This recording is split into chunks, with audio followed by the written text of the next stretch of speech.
Hello everybody, Mr. Brown here, Proclaim Ministries, helping connect faith and life. I want to continue our series called Naked and Unashamed. This is part 4. If you haven't watched the rest of them, you can check them on our app, on our website, or on YouTube. The links are in the description of this video, and I appreciate you joining us. So I want to jump right in today with this idea, this story. Actually, it's a true story that happened. The other day, I was tucking my daughter in for bed, and I don't know how me and my daughter have some weird conversations. You hang around us, we're cut from the same cloth, sense of humor, silliness.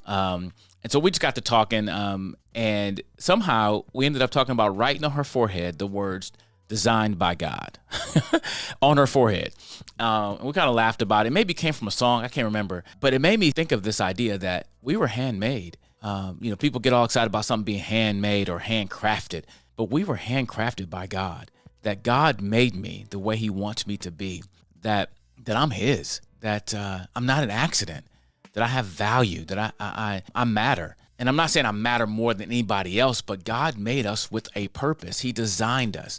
And that's what we talk about today.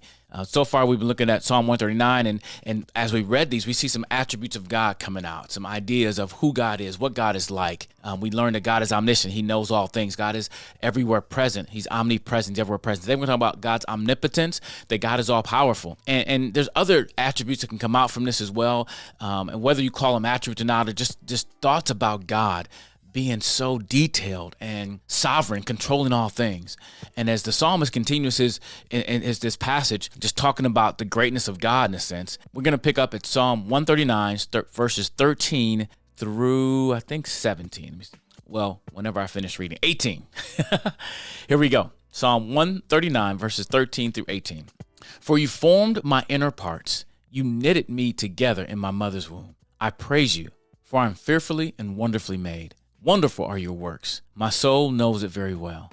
My frame was not hidden from you when I was being made in secret, intricately woven in the depths of the earth. Your eyes saw my unformed substance.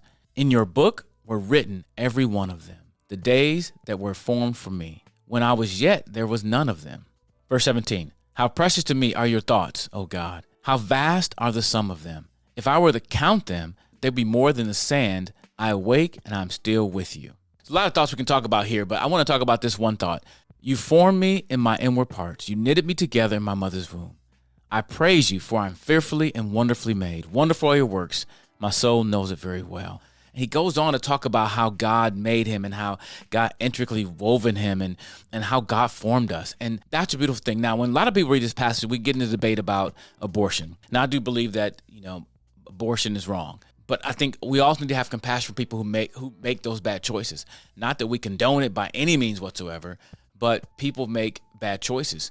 And how do we treat those people as humane? Because we respect life, even the life of those who make bad choices, even if they were to take the child's life. I believe we should stand up for baby's life. There's no but about it. I think sometimes we say that, we say but, and then we're saying something different. But we should stand up for the unborn, because I think God knows life before it was in the mother's womb. I think it's a life. So I don't want to argue with people about that, but I want to stand up for truth, that God knew before we were ever born that we would be there, that we matter, that there's a soul there, there's a human being in the mother's womb. And I think about my life. My mom did not know she was having me. My mom did not know that she was pregnant with me. Now, she knew she was pregnant with my brother. The doctors didn't know. My mom didn't know that she was having twins.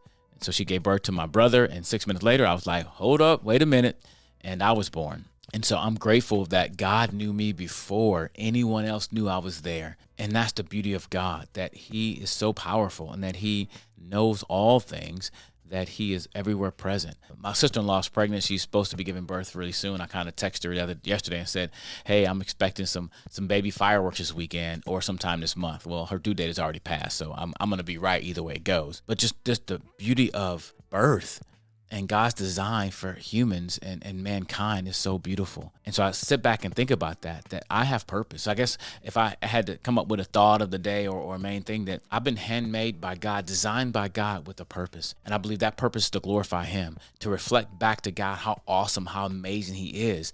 And the psalmist gets in this detailed how fearfully wonderfully made, that God sees our unformed substance. I mean, there's so much in this passage about how God is there in that moment. And he goes in verse 17, how precious to me are your thoughts. How vast are some of them.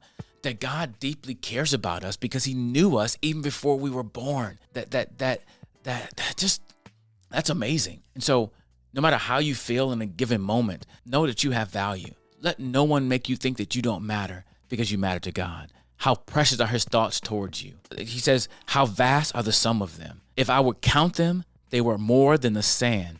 I awake and you're still with me. So no matter what you're going through, no matter where you are right now, understand that God loves you, God cares for you, that you were designed, you created, handcrafted by God. And if you need a reminder of that, do what I said I was going to do with my daughter. Get a crayon, get a marker, and write, designed by God, created by God, made by God, on your forehead, maybe on your wrist, so you remember that you have worth and value, not because of what you accomplished, not because of who you are, your status, your money, the way people fear you. You have value because you were made by God. And remember, I quote this all the time, Colossians 1:16. You were created by God and for God, and you will never find happiness, satisfaction, fulfillment outside of God. So remember, you're fearfully and wonderfully made. You have been designed by God.